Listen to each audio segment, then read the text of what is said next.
جہاز کے داخلی دروازے پر ہنستی مسکراتی ایئر ہوسٹس نے خوش آمدید کہا۔ میں نے اپنا بورڈنگ پاس اسے تھمایا، ایک حصہ پھاڑ کر خود رکھ دیا، دوسرا مجھے دیتے ہوئے نشست کی جانب خوش دلی سے اشارہ کیا۔ ہینڈ بیگ کو ایک دفعہ پھر گھسیٹتی ہوئی اپنی مطلوبہ سیٹ تک پہنچ گئی۔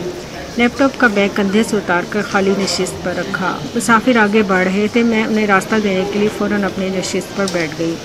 ہینڈ بیگ کے لیے ایک پاکستانی مسافر سے کہا، پلیز یہ اوپر رکھ دیجیے۔ وہ دیکھتے ہوئے اگنور کر گیا اور آگے بڑھ گیا۔ اس دوران ایئر ہوسٹس بھی پہنچ چکی تھی اور اس نے مسکراتے ہوئے بیگ اٹھا کر کیبن میں رکھ دیا۔ مجھے شرمندگی کا احساس ہوا کہ اس سے اچھا تھا کہ میں خود ہی رکھ دیتی۔ میں نے شکریہ ادا کیا۔ اس نے خوش دلی سے میری طرف دیکھا۔ کوئی مسئلہ نہیں میم، اور آگے بڑھ گئی۔ میں نے کھڑکی کے ساتھ نشست سنبھالی۔ بیٹھتے ہی مجھے شدید تھکاوٹ کا احساس ہوا۔ دل و دماغ میں ایک عجیب سی جنگ شروع ہو گئی۔ گزرے حالات و واقعات کسی فاسٹ فارورڈ فلم کی طرح چلنے لگے۔ احمد کی اور اپنی شاپنگ کے لیے بازار کے چکر، کبھی اسلام آباد، کبھی فیصل آباد تو کبھی راول پنڈی کا سفر۔ احمد کی شاپنگ مکمل کرنی ہے، درزی کو کپڑے دینے ہیں، نیا بیگ خریدنا ہے۔ میری خیر ہے، احمد نے جو فہرست دی ہے اسے مکمل کرنا ہے۔ ایک عجیب قسم کی سرد جنگ ان 3-4 مہینوں میں دل و دماغ پر جاری رہی۔ یہی وجہ تھی کہ اب شدید ذہنی تھکاوٹ اود کر آئی تھی۔ 2-3 گہرے سانس لیے اور کرسی کی پشت سے ٹیک لگا کر آنکھیں بند کر لیں۔ ایسا اکثر ہوتا ہے کہ جب ہم مسلسل کوئی کام کر رہے ہوں تو اس وقت احساس نہیں ہوتا، مگر جب تمام کام پایا تکمیل تک پہنچ جاتا ہے تب دماغ اور جسم شدید تھکاوٹ کا احساس دلاتا ہے۔ تمام مسافر باری باری بیٹھ چکے تھے۔ اب جہاز کی روانگی سے متعلق ہدایات اور احتیاطی تدابیر سے متعلق اعلانات کا سلسلہ شروع ہوا۔ سیٹ بیلٹ باندھ لی اور سفر کی دعا پڑھی گئی۔ جہاز نے لاہور سے دوحہ ایئرپورٹ کے لیے اڑان بھری۔ اتفاق سے 7 نشست خالی تھی۔ اس وقت صبح کے 3 بج رہے تھے۔ جہاز کی کھڑکیوں کا رنگ نیلا کر دیا گیا، تمام لائٹس بجھا دی گئیں، مسافروں کو کمبل دے دیے گئے۔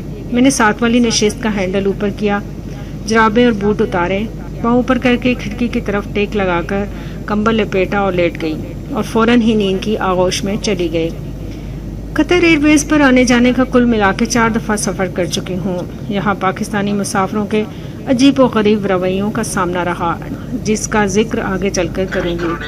لاہور ایئرپورٹ پر مجھے کہیں بھی PIA کا لوگو، پرجوش پیغامات، ڈیسک نظر نہ آیا۔ کوئی کپتان، کوئی ایئر ہوسٹس بھی نظر نہ آئی۔ یہ کیفیت تقریباً ہر ایئرپورٹ پر نظر آئی۔ کہیں بھی PIA کا جہاز، عملہ اور ڈیسک دکھائی نہ دیا۔ آخر اس کی وجہ کیا ہے؟ پاکستان کوئی چھوٹا ملک نہیں ہے۔ اسلامی جمہوریہ پاکستان ایٹم بم بنانے والے ممالک کی فہرست میں شامل ہے۔ تمام اسلامی ممالک سے زیادہ دینی غیرت اور حمیت کا مظاہرہ بھی اسی ملک میں ہوتا ہے۔ دین کے معاملے میں اتنے خود کفیل ہیں تو دنیا کے معاملے میں خسارے میں کیوں ہیں؟ آخر PIA کب ترقی کرے گا؟ کب اپنی ساکھ بحال کرے گا؟ کب یہاں سے کرپشن کا خاتمہ ہوگا؟ کب یہ بین الاقوامی سطح پر خود کو منوانے کے قابل ہوگا؟ لاہور ایئرپورٹ اتنا بہترین ایئرپورٹ ہے کہ تمام سہولیات میسر ہیں۔ بین الاقوامی ایئر لائنز اس کی فضا سے بھی فائدہ اٹھاتی ہیں اور زمین سے بھی۔ پھر کیوں ایسے پرجوش محب وطن آفیسرز آگے نہیں آتے اور پوری دنیا میں PIA کا نام روشن کیوں نہیں کرتے؟ کہیں اس کی وجہ یہ تو نہیں کہ پاکستان میں اسلام سے تو نام نہاد محبت پائی جاتی ہے مگر مسلمانوں سے نہیں؟ اسلام کا چرچا ہر جگہ ملے گا مگر مسلمانوں کو کیا سہولیات درکار ہیں؟ ان کی راحت و آرام کے لیے کیا اقدامات اٹھائے ہیں؟ انہیں دنیا میں کیسا اعلیٰ مقام دلانا ہے؟ امن و محبت کی فضا کو کیسے برقرار رکھنا ہے؟ معیشت کو کیسے ترقی دینی ہے؟ اس پر کوئی واعظ نہیں، کوئی نصیحت نہیں، کوئی فتویٰ نہیں۔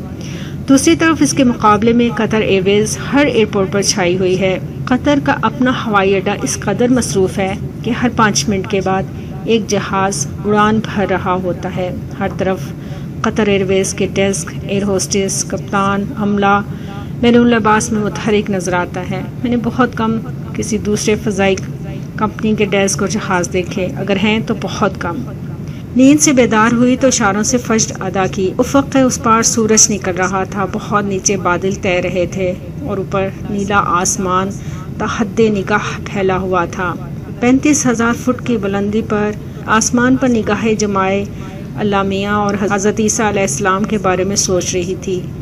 اتنی اونچائی پر مجھے دونوں ایک ساتھ کہیں دکھائی نہ دیے۔ انسانوں کے بھی نہ جانے کتنی کلاسز ہیں، زمین پر ہوں تو middle class, upper class, lower class, امیر و غریب کی تفریق، فرقوں کی تقسیم دکھائی دیتی ہے۔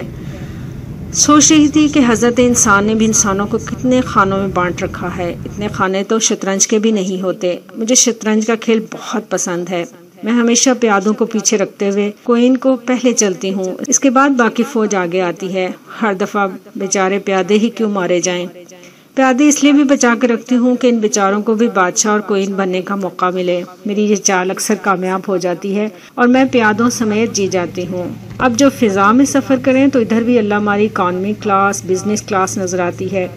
ایک انسان جسے اللہ نے 2 ہاتھ، 2 پاؤں، 2 آنکھیں دے رکھی ہیں، رنگ و نسل کے باوجود خون کا رنگ ایک ہے۔ اعمال میں تقوی اور نیک اعمال کو اہمیت دے کر ذات پات، خاندانی فخر اور جاہ و حشمت کا بھی خاتمہ کر دیا اور اس نام نہاد فرق کو بھی مٹا دیا، مگر ہم ہیں کہ تقسیم در تقسیم کی دوڑ میں ایک دوسرے کو نیچا دکھا رہے ہیں۔ باوجود اس کے کہ جاننا تو سب نے ایک ہی مٹی میں ہے، حاضری بھی ایک ہی اللہ کے دربار میں لگانی ہے۔ اس دنیاوی تقسیم نے انسان کو کہیں کا نہیں چھوڑا۔ بزنس کلاس کی آرام دہ نشست، مزے مزے کا کھانا، طرح طرح کی وسکی، شراب کی بوتلیں پیش کی جاتی ہیں، اور اکانومی کلاس میں نکے نکے برتنوں میں اس سے بھی نکا نکا کھانا کہ بیچاری زبان ابھی ذائقے سے روشناس ہی ہوتی ہے کہ سب ختم۔ اس کے بعد باقی کی بھوک سپرائٹ یا فینٹا سے بجھاؤ۔ اللہ اللہ تے خیر صلاح۔ جب پہلی دفعہ کھانا پیش کیا گیا مجھے تو سمجھ ہی نہیں آئی کہ اب ان چھوٹے چھوٹے کھلونے نما برتنوں میں کون سی چیز کس میں ڈال کے کھانی ہے۔ جب گڑیا گڈے کی شادی کرتے تھے اس وقت اتنے ہی سائز کے برتنوں میں کھانا بناتے اور پیش کرتے تھے۔ ایئر ہوسٹس کھانے کی ٹرے قریب لے کر آئی اور پوچھا چکن سبزی یا گوشت؟ چکن تو میرے خیال سے ہر ملک میں ایک ہی طرح کا ہوتا ہوگا، سبزی بھی زمین پر ہی اگتی ہوگی اور اس کے حلال ہونے میں کسی قسم کا شک نہیں۔ ہاں، بات آ جاتی ہے گوشت کی۔ اب یہ گوشت نہ جانے کس کا ہے۔ گدھے اور کتے کے گوشت کا چرچا تو پاکستان میں سن رکھا تھا، اب یہ فضائی میزبان نے سور نہ پکا رکھا ہو۔ مانا کہ قطر ایئر ویز مسلمانوں کی ہے مگر ہیں تو لبرل مسلمان، جہاں عمدہ اور بڑھیا شراب پیش کی جا رہی ہے۔ کیا معلوم سور کا گوشت بھی پوری چاپک دستی سے 12 مسالے لگا کر خوشگن بنا کر پیش کر دیا جائے، اس لیے چکن اور سبزی تک ہی خود کو محدود رکھا۔ چھوٹے چھوٹے برتنوں میں پہلے تو یہ دیکھنا ہوتا ہے کہ اس میں آخر ہے کیا، اسے کس کے ساتھ ملا کر کھانا ہے، کون سی چیز کس میں ڈالنی ہے۔ پہلی دفعہ تو یہ مرحلہ مشکل ترین ہوتا ہے۔ اب جیسا کہ میں نے سب کچھ کھا لیا پھر بھی ایک آخری چھوٹی سی ڈبیا بچ گئی۔ حیرت کے سمندر میں غوطہ زن ہوتے ہوئے سے ڈرتے ڈرتے کھولا تو پتہ چلا کہ اسے چھوٹے سے برگر نما بن کے اندر ڈال کر کھانا تھا۔ چلو خیر، اب کیا ہو سکتا ہے، کنکھیوں سے ادھر ادھر دیکھا اور چمچے سے نکال کر الگ ہی کھا لیا۔ بس کوئی چیز رہ نہ جائے، اتنے پیسے جو لگا رکھے ہیں پھر چیز ضائع کیوں جائے۔ خالص پاکستانی دیسی سوچ۔ کچھ ہی دیر کے بعد ایئر ہوسٹس ٹرالی دھکیلتی ہوئی آئی اور بچا کھچا سامان ٹرے سمیت اٹھا کر ڈسٹ بن میں ڈال کر آگے بڑھ گئی۔ ہم نے اللہ کا شکر ادا کیا کہ کھانے کا یہ مشکل ترین مرحلہ کوہ ہمالیہ کی چوٹی کی طرح سر ہوا۔ اب ہمیں اس سے متعلق کافی علم ہو چکا تھا اور امید یہی تھی کہ آئندہ کم از کم کھانا کھاتے ہوئے مزید کوئی مشکل پیش نہیں آئے گی۔